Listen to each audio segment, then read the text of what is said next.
Hi, welcome everybody to another episode of You Ask, We Answer by Pran Foundation. So, let me begin with a story today. When I was younger, I did have a lot of questions, quite, burning questions that I think all of us experience when we're growing up, and I was always seeking answers. I often, would probably like just go to the internet, or I would just try to talk about it to my friends who I absolutely forgot had the same amount of experience or intelligence that I did in order to find answers. And I don't know if I would if I learned a lot through those experiences. But one thing that I've realized as I've grown up is the fact that if I had somebody at every point in time who could understand what I needed to know and, maybe impart me the kind of knowledge I wanted to, it would have definitely, been a much easier journey. So today, my very good friend, colleague who always joins us in the show is going to join us back. So that's going to be Pujita. And what we do today is very fearlessly, or very fearlessly, or in a very fierce way, we're going to try to answer questions that you would love to hear answers to. So yes, I know. Hi, Pujita. How are you? Lisa, how are you? I'm good. All right.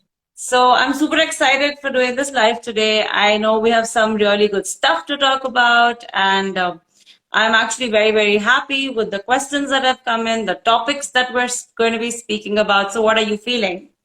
Oh, I am very excited with the topic of what we have chosen and the questions that we have received. I think I just can't wait to start it off. And because as you said earlier that these have been in everybody's mind, and we didn't know whom to talk to, and what would have happened if we have brought on this topic ahead. So it was always confusion for me, you, and I think everybody out there. So I think it's important for us to talk openly about it Address. and address it. Just bring it on. Come on. I know. So, okay, guys. So, just to break the ice, all right. I'm sure, we haven't even revealed the topic, and we're just like, okay, we're going to talk about it. So, yes, for everybody who's joined us today, we're going to be speaking about certain societal taboos, certain things that you might not know who to ask, and certain things that have a definite effect on our everyday life. But we have probably not been able to assess or understand the magnitude with which these might affect our lives. So to start off with, I'm directly going to jump into the questions. So for also, like, for the benefit of everybody, we're going to talk about the LGBTQIA plus and mental health. We're going to talk about sexuality. We're going to talk about therapy generally. We're also going to be talking about body image and things that we really, really need to be speaking about. So without further ado, and making all of those who've joined us wait, I'm going to get into the first question. And I personally believe this is just like the exact start that we wanted. So the question goes, my wife and I recently found out that we can't have kids because of my infertility issues. I feel dejected that there is not much support for men here. Please give me an advice. To start off with, I think this is like a beautiful topic which is left out everywhere. I think not only in our society, but I think in the whole world, people don't talk about infertility with men. I think we had like a whole men's mental health month last month where we spoke about how it's very difficult for men to come out and speak, though they have feelings, and they have a lot of things, but they don't know how to emote or how to talk about it. So I think it's just like a continuation of where we have left last month. So to start off with, men are equally affected with infertility, and it's just that they lack of how to express their emotions is that they are not able to talk about it. That is why people think that it's fine for a man to not to be infertile, or not procreate, or not reproduce kids. So people, a lot of time doctors will be like, Jelo, this is your diagnosis, your sperm count is low, or you cannot reproduce kids. Just go for like a sperm donation or something, and just get on with it. So it's not that easy as we say that, come on, wake up and get on with it. It does affect men a lot. And there are a lot of intense feelings like anger, shame, resentment, and confusion. And can I say the default setting of man, where we've always told them that, come on, whatever it is, get up, forget about it, and always have like a smile on your face, or you should not show your emotions. I think the default setting of man, where we have always told them that you have to be like this, is where it's creating like a lot of trouble for them, where they're not able to express what they are feeling. Also, along with it, the system set up for only females. So there are a lot of fertility centers where it's only female fertility, and there's no much support for man. And as I already mentioned, where the doctors are very blunt with the diagnosis, and they just say, you have to just move on with it. We need to be a lot more empathetic to them instead of showing sympathy. And you need to understand that only when you are in their shoes, you will understand what is the impact that they are facing. And there are and also it comes to the question of their self-esteem, their virility. Because for a man, or as a matter of fact, even for a woman or for a man, only when like the essence of having children is where you feel that, yes, I am a male or I am a female. So it's the same for both. And it questions directly to your self-esteem. So this is where we need to be a lot more kinder to them. And we need to encourage them to come out, talk about it. For women, there are a lot of support groups, online forums. You have like a lot of doctors, or a lot of hospitals and a lot of centers and everything for women. But when it comes to a man, they don't have anything. It's like very, very limited, and it's very difficult to get access. So this is where the family, the friends, the wife, the partner, they need to jump in, do some research, and form like a group, and make him comfortable to encourage him to talk about it, so that the burden that they are carrying in themselves is lightened a little bit. Then definitely, we don't understand that it gets very difficult to talk to like a family member, because you feel that they might judge you, or they might think that I'm not good enough, I'm not being a man, or I'm not playing my role properly. So this is where you can reach out to a professional counselor or a therapist, where they are giving you space to express, and what you're feeling, how you're feeling about it, so that you have like a non-judgmental space to vent out. And I think I have like two more points, and this is like one of the most important point. Like, please do not place a blame. So a lot more times, like even our hospitals or the doctors, when they address, it's mostly like it's like male infertility, or female infertility. So when you're talking about these two, it's like indirectly or directly you're talking about the problem is with the man or the women.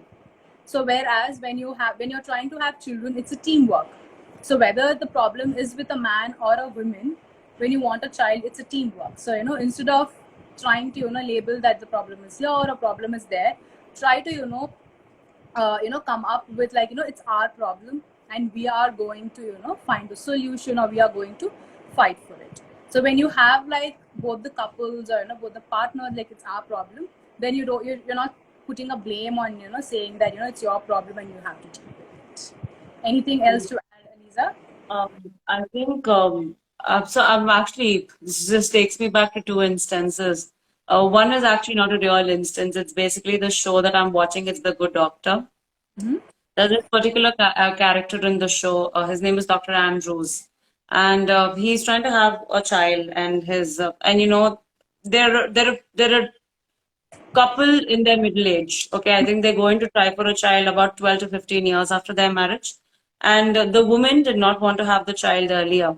So of course, they were having some troubles conceiving. So they go in to meet a specialist, a gynecologist actually. And the gynecologist says that, I want to run these tests on the two of you. And it's the same night in the show that they show both the couples speaking, and how, Andrews just puts the entire blame on his wife. That, if you would have really been interested, maybe, we would have had a child by now who would have roughly been 8 to 10 years. And you wanted to work, and that's how the conversation goes. When they go back the next day, they so find out that the woman's fertility is absolutely intact, but it is the character of Dr. Andrews whose sperm count is actually low, and there's not enough motility in the sperm. It was after that the entire situation was less devastating. Nor did the doctor know what to say, nor did the wife know what to say, and nor did the character, like, the Dr. Andrews character, know how to react. One. So I think, that's where I think a lot of the stuff comes from. Another thing is, I personally know a couple where, the man's sperm count was low, and the woman went back and took the entire blame on herself because of the kind of stigma that is associated, and this is a real life incident, sorry, where, she went back and she said that, no, it's actually not him, it's me. Also, this kind of shows the stigma that is associated towards men and fertility, and the fact that people don't really want to talk about it. Because, and it also kind of shows that we're never prepared to talk about this, or, we don't know how to react. Like you were saying, there are so many ways that, if a woman is infertile, there are so many ways for her to seek support. But if a man is facing infertility issues in terms of, the motility or the count, I don't think men know where to go to seek help. And I think it's a thing that nobody has spoken about so far. But for everybody who's in the field, if, our voices are reaching out to you, I think it's an equally important segment that needs to be addressed. So I think if we can start working towards it with the help of this conversation, it would be wonderful. So that's what I wanted to say. Thank you for adding that up, Aliza. As I already mentioned that, it's a teamwork. So, whether it's a woman or a man, you need both of them to create a child. So it's a teamwork. So I think we need to give equal importance to both of them. So not only to one section of the gender, but also the other section. And also to the person who has written this question, thank you so much. And one last suggestion or an advice that you can take, that, please give yourself some time and space so that, you can think about it and, you can deal with it. And as we know that, stress creates a lot of problems in us. So, just de-stress yourself and, give yourself some time. And, I hope our answer was, helpful for you. Yeah. Okay. So without wasting any time, I'm going to pose the next question to you. So we have an IG user who wrote to us. There are times I want to express my sexual intimacy with my husband, but then I don't know how to start a conversation and think it's not important. How to talk about it, and why is it important for my mental health? I think sex and the taboo around sex has never really let us explore this entire thing in general. Okay. If we talk about sex and sexual health, I think it's an equally important component like a physical health and emotional health or a mental health. Okay. We are humans. We are created as social creatures because we're supposed to, live in the society. And technically, if you go back and you do a little bit of study, procreation is one of the major reasons. And it's one of the biggest responsibility that's been endowed on the living species in general, which is animals and humans and plants technically, but not maybe very technically. Okay. Now, what I want to say is that whenever you're talking about sexual health, it is not only about, you and, your relationship. It's not only about you and your partner, but it's also about your relationship in general. Okay. The idea of, communicating or, speaking about the importance of what you want, what you desire, what makes you feel good, what makes you feel pleasured, or what are you comfortable with, what are you not comfortable with, do you consent to something in bed? These are very, very, very important concepts of conversations, which I am going to urge every young couple to have. All right. Because sexual health or, having sex is not only an activity of our body, but it's also a very important stimulation for our own brains. All right. And that is how I can say that a lot of, important acts related to sex affect your mental health. Having said this, having good sexual health also then reflects on your relationship with your partner, the bonding, the time that you spend with the partner, or the emotional, the psychological, or the physical connect that you have with your partner. All of this is also derived from activities of intimacy. All right.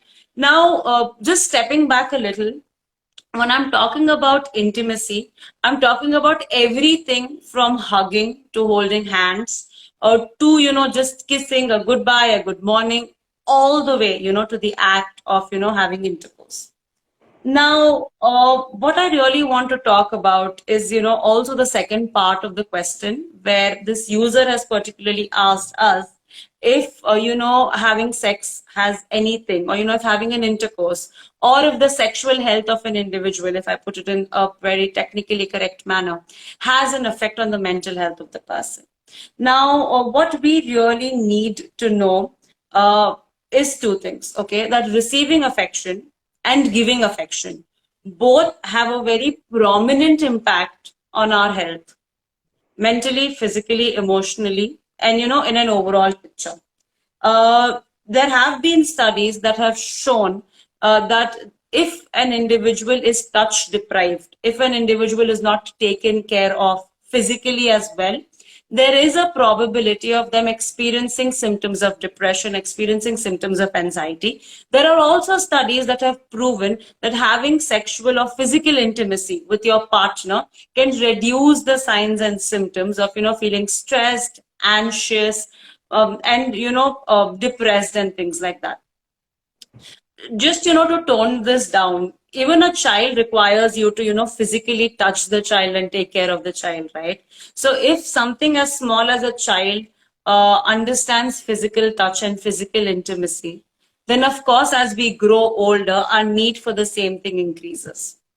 Having said this, whenever you're in, having, intercourse, or whenever, you're in the entire stage of, getting to intercourse, or, when you're having intercourse for that matter, there are certain neurotransmitters which are released into your body. Okay, so there's dopamine, there's serotonin, and all of these things that make you feel good about your own selves. So if your partner is appreciative of you, if you feel appreciated during an act of physical intimacy, you're going to be able to love yourselves. Okay.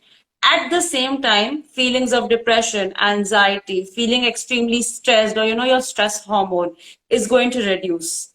And all of this then kind of replicates onto your mental health. All right. So yes, it is important.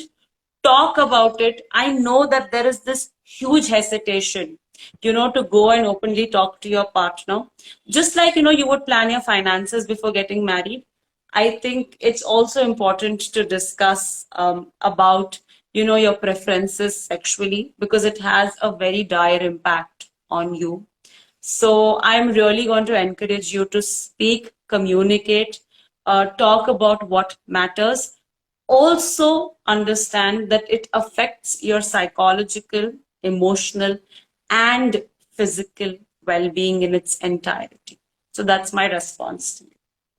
I think it's very, very beautifully answered, or put in, where yes, it's very important for every couple to talk about it, and also I feel that it bonds you bond really well. It increases the essence of your relationship even more. So you build trust and a lot more connection with your partner when you actually talk about such things. That's true. Okay. Now, moving a little away from this topic, there was this one question that came from an IG user, roughly looks like a student, who says, or who rather asks us, why do students studying psychology need to take sessions of therapy before completing their course? I think this question comes more from the fact about, I'm already learning about it.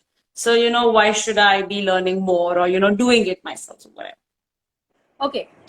So to tweak a little bit about what the person is trying to ask. So I will answer on the lines of therapist. So it's basically about the whole profession, about therapists, counselors, or psychologists. Why do they need therapy? Uh, my direct answer would be that yes, all of us need therapy when, as and when we require it, and we find the need for it.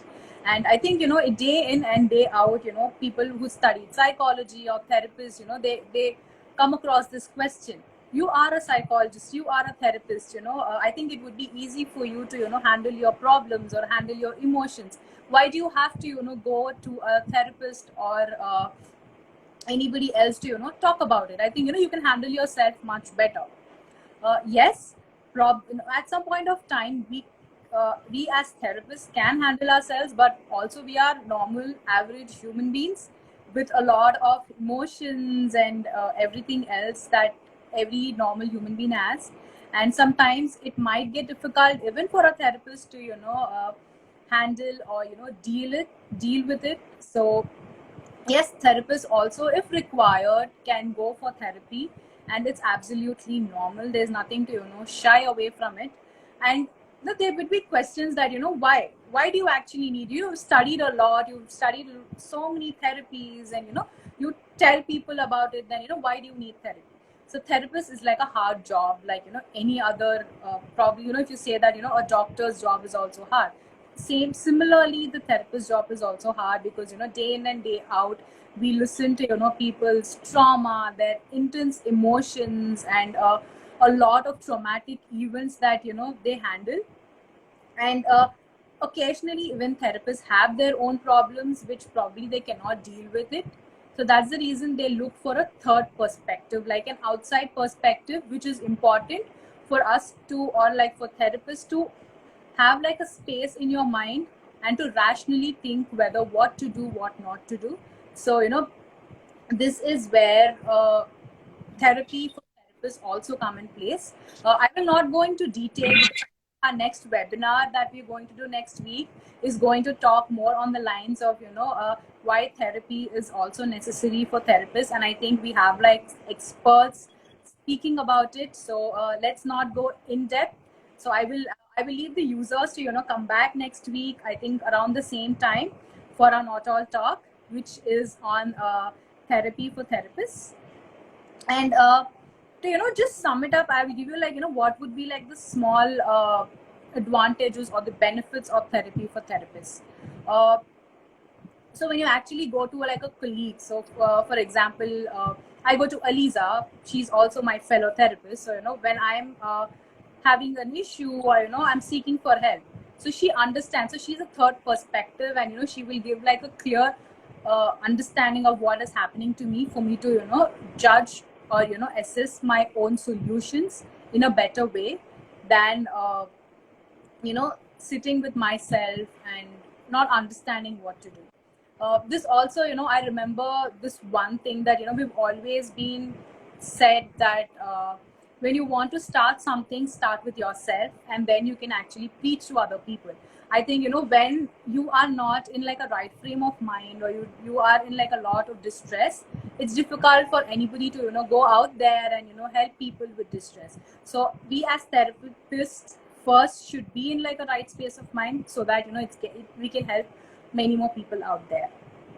And I was also speaking about the neutral feedback. So you always need like a neutral feedback, like what are the pros and cons and what to do, instead of always sometimes self talk does help, but when we as therapists, we tend to actually go to like a more rational way of thinking, instead of thinking what might be right or wrong. So a neutral feedback is always important for anybody, we as therapists. So I would just want to conclude this, that therapists are also normal human beings, and average people, though they have a degree and they have studied about emotions and everything, but at times even therapists do need help, and there's no shy, there's no shame, there's no taboo that where a therapist should go for therapy. So it's all fine.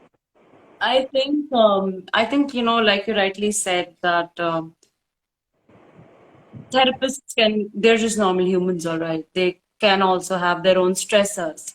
And I don't really think therapists, but anybody in the mental health profession, where I'm also like talking about psychiatrists or, therapists, counselors, even those like with specializations, because then there's like this wide range. Dealing with human emotions can take a toll on yourselves and maybe, much faster than, dealing with a logical aspect of work. So, like you rightly said, I think I just completed recording for that particular webinar as well with the expert. And I'm really going to urge you guys to come back the next time for our webinar called Not All Talk, where we're going to talk about mental health of mental health professionals. And tune in to see the entire webinar where we are talking about what could the challenges be and what is the best way, to deal with it. So I think, yes, just come back again. Yes, so see you next week for the Not All Talk. Going forward, so there's this one question to you. I have a friend who belongs to the LGBTQIA plus community. She has been facing a tough time coming out with her identity. How do I support her?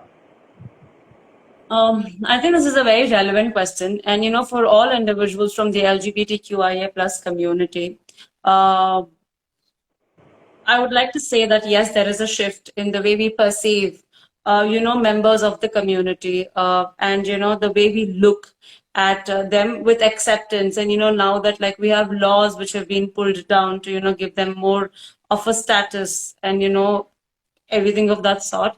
I still feel that in the Indian community, we do face cultural or societal taboos or, cultural or societal setbacks with it in regards to, accepting or understanding or, even trying to be empathetic towards towards the community. I'm also speaking of personal experience because I've worked with the community in the past. I know some people personally who are from within the community. I also have had some people to whom I've been the first person who they've actually come up and when we say that coming out of the closet, I'd say I've been lucky enough to be the first person who was told about the fact that they do belong to the community.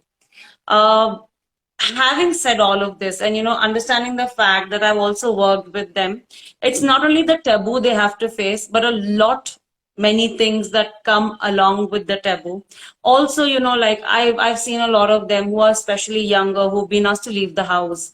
They are all alone. They probably, have to deal with violence. They have to deal with their own parents not being able to accept the fact that they could be any different than what their parents believe them to be. Unemployment, like it's difficult if you outspeak about your gender preferences or your sexuality or your orientation. There is a great chance that a lot of companies might not give you a job, so you're basically living a life on the edge, damn, and danger. In this time, I think allies, or that's what we call it, and that that's what we call it within the community, allies, or like I'd also like to term them buddies, are very, very important. And if you ever have a friend who comes and tells you that I want to get out of the closet, and I really would like your help with regards to this, the first and foremost thing that I will ask you not to do is don't go up to them and tell them I always knew about it. I think that in itself can be very off-putting, because that is where there is a judgment that has come in. All right. So yes, you might be very excited to know about it, but step back and take the information in a very calm and a very collective manner. Yes, you might have questions, and I'm not saying no to it, okay? And you should ask questions, but maybe just the first conversation is not the time for you to ask questions, okay? So think about that aspect.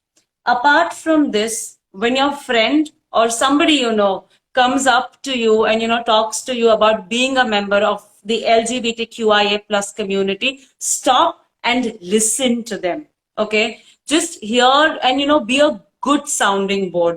Just hear them out and see what they have to say, what they're experiencing, what they're feeling, and be very empathetic towards them. Okay, because they might speak about the challenges that they might not know. They would be very confused, and at this time, I don't think they're looking for you to be so.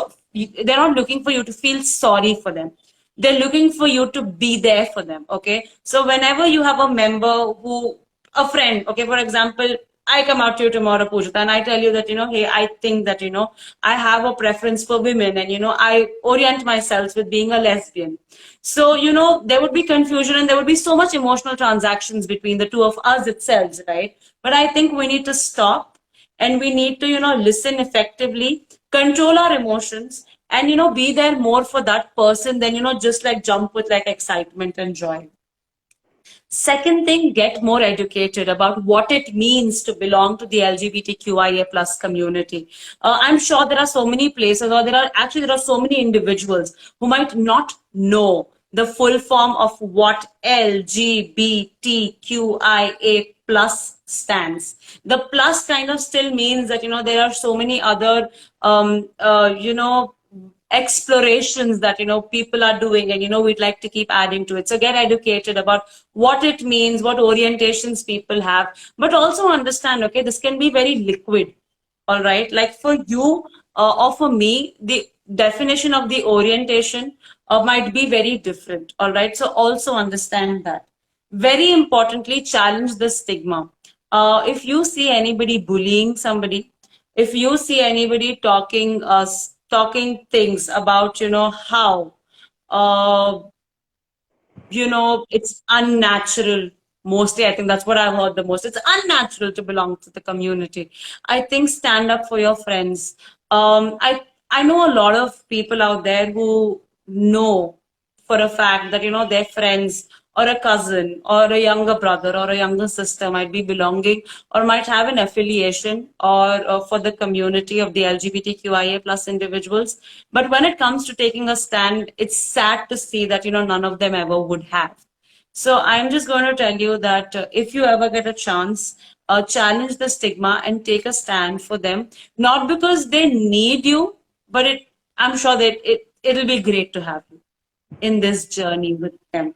So I think that is what I want to say. That listen to your friend, educate yourselves, challenge the stigma, and learn a little bit about what to say. I think that's how I take it. I think that's very important. One point that actually drew my attention when you were saying was it's very unnatural. It's a very unnatural thing, but I think unnatural is also some way it is natural. Yes, so it is natural to have feelings. When it is natural to have feelings between a man and a woman, it is also natural to have feelings between the same gender. So I think once we start accepting, or for both the genders, or for no gender at all, I think that's absolutely okay. Absolutely, it's absolutely natural. It's absolutely normal. I think the step comes with probably normalizing it and accepting it, and as you said that you don't have to emote. It's absolutely okay even if you don't talk about it, but we need to always suppress our anxiety to listen to what that other person has to say, because probably they just want a sounding board and they have chosen you, so just be that and listen to what they have to say. An empathetic listener is all that probably we can start off with. Yes. Yeah, I think that actually gets us to one of the last questions for today evening, and this is actually a combination of a few things that we wanted to speak, and we've kind of like put it together. So this question goes with saying that I am father of an 18-year-old daughter. I have observed that she has been eating less, and she has a constant fear of putting on weight.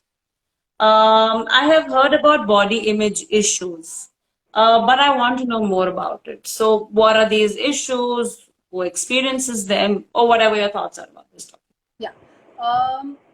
So, body image. So, when we're talking about body image, we generally think it's a disorder, but it's like a more complex issue than rather than a disorder where probably where you don't eat, where you call it anorexia or bulimia or there's always a negative perception of what my body is, how I have to be certain way, I have to have like a certain size or a certain figure. It's always put into our minds that probably like it could be for both the genders, like male and a female. When you put on weight, they'll be like, oh, you have put on weight. And the same way goes on when you like probably lose weight or something. You are too thin, don't you eat? So so as I say that there's no perfect size. So whatever you are perfect in it. So so that this is one statement that I would like to make to all the people out there, be it teenagers, young adults, or new mothers who have put on weight, where they always think about their body image and am I going to get back to my pre-pregnancy body? There are a lot of people who fear about not having the same body and fear of pregnancy. So whatever you are in, it's a perfect size for you. So for women, when we talk about body image for young teenagers or young adults, so we generally tend to have low self-esteem. We don't we tend to have like a negative body image, and we don't want to be questioned by anybody. When it comes to man, it's more they get into more of alcoholism, where it's distress, there's depression, and there's anxiety, and which leads to poor quality of life. So body image issues are not restricted to just one's body weight, but also involves how individuals look at their skin texture, facial features, hair texture, body shape, and there's I think a lot of things that come into picture. When you're a little, you have a darker tone, you want to be fair. When you are fair, you probably want to be dusky. When you have a straight hair, you want to have curly. When you are curly, you have straight. So one person is not satisfied with their own image. So this is where the body image issues come. So when you talk about mental health, so as I was saying that when you're not comfortable with yourself, there's a lot of self-esteem, there's a lot of distress, there's a lot of dysfunction, which will play a lot in your life, where you're not able to function normally, you're not able to do a certain work a certain way. So there's always a mismatch that's happening, and which in turn makes you more distressed. So this is how your body image, or how you perceive your body to be, has an effect on your mental health. And for for teenagers or for young adults, I think media plays a very, very vital role in how you perceive body image as. So we know that in media, like probably they say this is like this is how you have to be, or this is how your skin texture has to be. So there's a lot of learning that a lot of people do, that okay, fine, so I think if I'm this way, then probably people will start liking me. I know that is where my confidence comes from, or my self-esteem comes from. So having a lot of pressure from advertisements, or how your peers are, your friends, how they address you. So there's a lot of things that play a role in how one perceives their body image. And to this particular parent who has come out and who is like how do I help my daughter? So a few pointers that could help is sit down, talk to your daughter about what body image is, and make her feel comfortable, and address the issue by saying that you are perfect in a way, and listen to her, what is her perception about body image, and why is she thinking that she doesn't have to get fat, or she put on a little weight. So have like a conversation, or a normal conversation with her. The next most important thing that probably personally I feel is you need to always control what we watch on internet. So you definitely I think smartphones or internet is easily available to everybody, and having a constant check is very difficult for any parent or anybody. So we can sit and we can tell them that these are the reliable sources that you can see, but not something which is actually down or degrading you.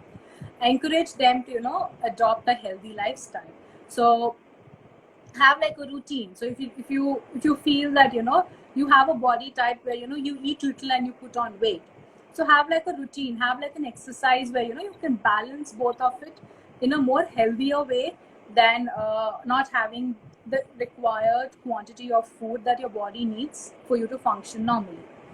And raise them to accept with kindness everybody. So if you have like your friend who is on a probably on a heavier side, so you don't have to bully the person or tell her that you're fat, how do you feel, try to accept them with a lot of kindness and be good to them. And also challenge the people who are into bullying depending on how your body type is. So it's always good to stand for yourself and say that I love my body the way I am.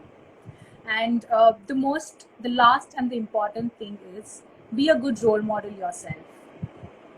So a lot of children since young age look at the parents and they take in a lot from them. So if you are portraying a good presence for them, I think they will learn it from you. So once you actually take it into consideration, I think that's where the problem ends. Anything to add into that? Actually, no, I think you've put it beautifully together. All I'd like to say is that with the fad diets that are coming in, and with a lot of other things that are happening around us, I think every conversation at every wedding, every conversation at every gathering, every conversation, even like in the corridors, is about, this is what I'm eating, this is how much I'm sweating. And the ideal body type is one that is not defined, but somewhere I think the media and the presence of the media has really influenced how we look at it. So and I think that the conversations, even before they happen in the happen with friends, or they happen with like neighbors or like aunties at a wedding, they happen at home. If you want your child not to feel a particular way about their body, then you have to make it obvious to them that you love them for what they are. um just like doing like a little disclosure, I think I've always ever since a very young age, had only conversations about it. Even today, I think I'm put on a pedestal about weight issues and things like that. But I think that if you're a person who's going through it, let me honestly tell you, it's not easy. It's not easy for color, it's not easy for skin type, it's not easy for weight, it's not easy for anything. But always understand that everybody's perfect is different, and the only perfect that you need to fit is yours. And how you define your perfect depends absolutely on you. All right. So just love yourselves for who you are, hone skills that you can hone. Okay. And, just become your best version. That's all I want to say to everybody who's listening. I think so that's it. Important that we just hug ourselves and say, I love the way I am. I think it's that simple. I know. We used to do this, when we were in college. Like, we used to wake up in the morning and, we used to do this whole routine of, looking at yourselves in the mirror. And, I love myself for who I am. I absolutely remember that. But anyways, I think this was quite an intense, but quite a need of the hour kind of conversation. So thank you so much, Poojitha, in joining me. It's a pleasure month after month to, keep talking about these things. I hope that we're able to bring out many more things like this that really matter. To everybody who's joined us, thank you so much for coming in. We look forward to more questions so we're able to answer them for you. This is Aliza signing off. Thank you so much with Poojitha. So, yeah, over to you. Bye-bye. Take care. Goodbye.